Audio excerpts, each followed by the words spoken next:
Je sors de 2 jours et demi de retraite chez Joe Dispenza, la Progressive Retreat Workshop. Je crois que ça s'appelle comme ça. Et je voulais vous partager du coup dans cette vidéo ce que j'ai retenu, ce que j'ai appris, mon avis, est-ce que je le recommande, est-ce que je le recommande pas. Et voilà, tout ce qui va avec, puisque vous avez été beaucoup à me demander est-ce que tu nous feras une vidéo là-dessus, est-ce que tu nous raconteras tout ça. Et la réponse est oui, et c'est parti. Alors déjà pour le contexte, moi j'ai découvert Joe Dispenza il y a 9 ans. C'est un des premiers que j'ai suivi. Je me souviens avoir lu à l'époque Le Placebo c'est vous et avoir également lu à l'époque Rompre avec soi-même. Et c'était des livres qui m'avaient énormément apporté, notamment Rompre avec soi-même, puisque à l'époque j'étais enfermé dans mes addictions, j'arrivais pas à me contrôler en fait, et du coup cette idée de rompre avec soi-même, c'était vraiment quelque chose qui m'avait parlé, cette idée d'être pris dans tes habitudes, dans les mêmes pensées, dans les mêmes émotions, dans les mêmes actions, et d'avoir l'impression de créer toujours le même résultat et que ce résultat te convienne pas mais de pas pouvoir changer. C'était quelque chose qui m'avait énormément parlé. Et à l'époque, j'avais commencé à méditer avec ces différentes méditations. J'avais essayé ça pendant plusieurs semaines et puis j'avais pas vu beaucoup de résultats. Et puis de toute façon, à l'époque, j'étais tellement dérégulé, je pense, dans mon système nerveux que c'était vraiment dur pour moi de réussir à méditer et à rester connecté à la méditation. Donc j'avais essayé quelques semaines, j'avais fait différentes méditations d'1 heure et puis finalement j'avais arrêté parce que je voyais pas de résultats. Et puis après j'étais passé à autre chose, j'avais un peu arrêté le travail de Joe Dispenza, même si à l'époque j'avais déjà beaucoup aimé cette idée ça avait été un éveil pour moi de comprendre à quel point nos pensées génèrent nos émotions et à quel point en fait dans notre vie on va avoir certaines pensées qui vont générer une émotion et puis après ça va devenir une humeur, puis ça devient un état d'être, puis ça devient ta personnalité et ta personnalité crée ta réalité. Je vais y revenir un peu plus tard dans la vidéo. J'étais alors passé à autre chose et puis ce qui s'est passé c'est que il y a maintenant un peu plus d'1 an, j'ai une amie qui me dit putain Julien, moi Dispenza ça a changé ma vie, j'étais tellement mal, ça a vraiment changé ma vie à tous les endroits et tout. Du coup ça m'a donné envie de replonger un peu dans son travail et à cette époque, il y a 1 an, j'ai relu du coup son nouveau livre qui s'appelait Devenir super conscient, que j'ai beaucoup apprécié, que je trouve être un très bon livre d'ailleurs. Et après avoir lu ça, je me suis remis à méditer du coup pendant 4 mois. Pendant 4 mois, j'ai médité 1h30 à 2 heures par jour, tous les jours. Ça a été vraiment quelque chose de précieux pour moi, surtout dans ma confiance en moi-même et dans ma capacité à savoir que je peux tenir mon mental. Et je peux avoir des pensées et pas être obligé de les écouter et rester focalisé à me ramener. J'ai d'ailleurs fait une vidéo sur le sujet, j'ai médité 2 heures avec Dispenza pendant je ne sais combien de semaines et voici ce que j'en ai retenu. Donc ça c'est vraiment une expérience que je recommande. Et du coup finalement je voulais faire une retraite avec lui où je voulais vraiment aller voir qu'est-ce qui se passe réellement dans une retraite. Ce que j'ai fait en décembre lorsqu'une amie m'a dit tiens il y a les inscriptions qui ouvrent, donc tu peux t'inscrire. Et donc j'étais trop content, je me suis inscrit, j'avais pris 2 places, je m'étais dit comme ça j'irai avec quelqu'un, ce sera trop cool. Et donc en prenant ces 2 places, j'ai été avec ma chérie et je me suis rendu du coup à cette retraite vendredi.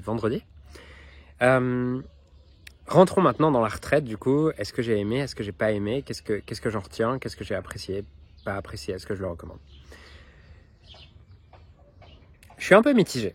Et je vais t'expliquer pourquoi. Ce que j'ai adoré, c'est que j'ai trouvé que l'organisation était incroyable. Franchement, pour 500 €, l'organisation est incroyable. Tu as 8000 personnes qui viennent de 79 pays. Tout est très bien organisé, c'est très fluide. Les repas sont pris en charge, t'attends pas. Franchement, l'organisation, je me suis dit waouh, chapeau. Franchement, chapeau. J'ai rarement vu une qualité d'expérience client avec 8000 personnes aussi extraordinaire. Donc ça, je trouve ça incroyable. Ensuite, ce que j'ai vraiment apprécié, et c'est aussi l'inconvénient, c'est la pédagogie de Dispenza. Je pense que la manière dont il enseigne les choses, c'est très simple et surtout, il y a qu'une seule idée. Il n'y a qu'une seule idée, ce qui fait que tu ressors en sachant exactement ce qu'il faut faire, exactement ce qu'il ne faut pas faire, et c'est ultra clair pour toi. Et cette idée que Joe Dispenza transmet, c'est que nos pensées créent nos émotions créent nos actions, et au fur et à mesure, notre corps devient un enregistrement de notre passé. D'ailleurs, ce qu'il dit, c'est que notre cerveau est un enregistrement de notre passé et au bout d'un moment, quand on répète toujours les mêmes pensées, les mêmes émotions, les mêmes résultats, ce qui se passe, c'est que notre corps est devenu un automate et on agit à travers des programmes et voilà, et on est juste bloqué dans ces programmes. Et donc, ce qu'il explique, c'est que si on veut changer de vie, on doit changer ces programmes automatiques qui créent notre vie. Et pour changer ces programmes automatiques qui créent notre vie, ce qu'il faut faire, c'est devenir tellement familier avec notre old self, donc l'ancienne part de nous, la part de nous qu'on veut changer, que au moment où cette part s'active, on ne peut pas ne pas la voir. C'est-à-dire que j'ai tellement vu dans mon esprit à quoi ça ressemblait, comment est-ce que c'était lorsque la part que je veux changer s'active, qu'au moment où elle s'active, je la reconnais et je peux la changer. Et d'ailleurs, c'est ce qu'il explique. Il explique que méditer, ça signifie devenir familier avec. Et donc, beaucoup des méditations de Joe Dispenza vont tout simplement nous amener à devenir familier avec la part de nous qu'on veut changer et également être capable de faire l'expérience en avance de la part de nous avec laquelle on aimerait vivre. Donc, de quelle pensée, de quelle émotion, dans quel état d'être on aimerait tout simplement être. Donc, j'ai beaucoup aimé en fait entendre ce message de différentes manières, même si ma part qui aime apprendre était un peu déçue parce qu'elle aurait aimé apprendre beaucoup de choses et tout. Et en fait, tous ces arguments convergent toujours vers cet élément qui est prendre le contrôle de ses pensées, prendre le contrôle de ses pensées, prendre le contrôle de ses pensées et de ses états internes. Donc, d'un point de vue pédagogique, je trouve ça génial parce qu'il apporte énormément d'éléments pour converger vers ce message et on dit toujours que, en fait, si tu as un message, c'est facile. D'un point de vue pédagogique, il y a quelque chose aussi que j'ai trouvé vraiment top, c'est que, en fait, toutes les 2 minutes, il explique un truc 2 minutes et au bout de 2 minutes, il dit « Retourne-toi vers la personne à côté de toi et explique-lui ce que je viens d'enseigner ». Et ça, je trouve que d'un point de vue pédagogique, c'est assez exemplaire. J'ai adoré, je pense que c'est quelque chose que je réutiliserai dans mes séminaires. Ensuite, les méditations. Parce que du coup, il y a 4 méditations à peu près d'1 heure, je crois. 5 méditations dans le week-end. Et moi, c'était surtout pour ça que j'y allais. Je me disais, putain, ça doit être incroyable de méditer avec 8000 personnes. Et je m'étais vraiment dit, ça va être incroyable. Et c'était ce pourquoi j'y allais.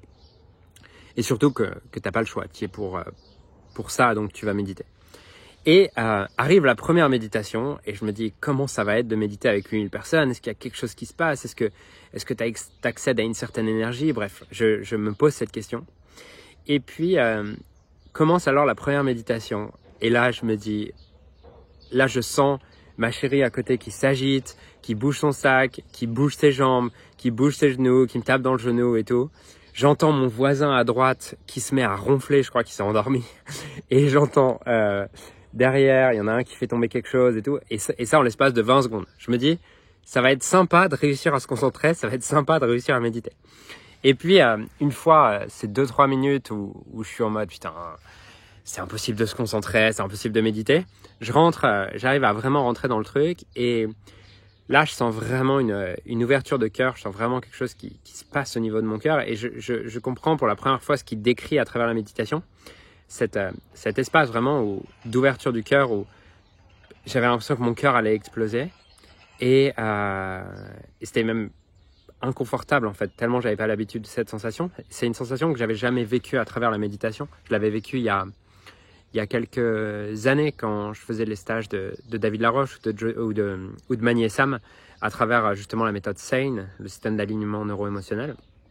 Mais je ne savais pas que tu pouvais y accéder sous une forme relativement passive à travers la méditation. Et là, c'est vraiment quelque chose qui, dans chaque méditation, j'ai pu accéder à cet espace où tu as vraiment l'impression que tu as le cœur qui s'ouvre, tu as beaucoup d'amour, beaucoup de présence et ouais, vraiment cet état. Et d'ailleurs, c'est marrant parce que ce matin, du coup, je suis rentré hier et ce matin, en travaillant, je voyais qu'à un moment donné, je pouvais y réaccéder sur commande. Donc, ça a vraiment ouvert quelque chose chez moi et ça, j'en suis profondément reconnaissant. Ouais. C'est marrant d'ailleurs, en faisant cette vidéo, je me rends compte de ça. En préparant cette vidéo, je m'en étais pas rendu compte, mais là, en parlant avec toi, avec vous, en fait, je me rends compte que ouais, ça c'est précieux en fait. C'est vraiment un truc ultra précieux que j'ai dans ce séminaire. Donc ça, c'est quelque chose que j'ai adoré dans le fond. En fait, je trouve que les méditations te permet d'accéder à quelque chose qui est dur d'accéder chez toi, puisque quand tu médites chez toi, tu y arrives, mais je trouve que tu es beaucoup plus distrait. T'es beaucoup plus distrait dans le sens où tu as plein d'autres choses à faire. C'est-à-dire que tu peux te dire, ah bah j'aimerais faire ça, j'aimerais faire ça, j'aimerais faire ça. Alors que quand tu es dans la salle là-bas, tu as payé pour, tu es là pour, tu attends ce moment. Donc quand tu es là pour méditer, tu es là pour aller au bout. Tu n'es pas obligé de te battre avec une part de toi-même qui voudrait faire autre chose. Donc ça, je trouve ça cool. Après, je ne sais pas non plus quelle part on peut attribuer à l'énergie qui est créée par le groupe. Je sais pas quelle part on peut attribuer ça. Mais en tout cas, moi j'ai vécu une expérience, c'est vrai, en parlant, qui est différente, qui est vraiment différente. Voilà. Ensuite, j'ai trouvé qu'il y avait un peu de longueur quand même dans les. Je trouvais qu'il y avait un peu de longueur parce que c'était. En fait, il répète toujours la même chose, ce qui est son rôle sûrement. Mais quand tu as déjà lu ses livres plusieurs fois, quand tu as fait sa formation et tout, il y a des moments où c'est assez redondant. Après, j'aime ce que John de Martini dit toujours, que tu commences à appliquer quelque chose lorsque tu en as marre de l'entendre tellement tu l'as entendu. Donc, peut-être que c'est ce dont j'avais besoin. Mais pour mon besoin de découverte et de nouveauté, c'est assez frustrant et ça peut être assez long à certains moments. Voilà ce que j'avais à partager. Donc, ah oui, également, c'est marrant.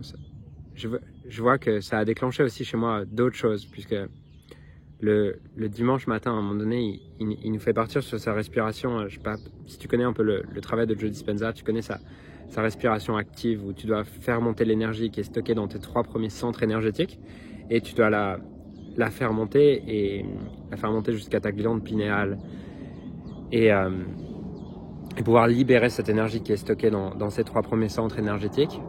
Et moi, au moment où il commence à décrire ça, je ressens vraiment une angoisse, une profonde angoisse.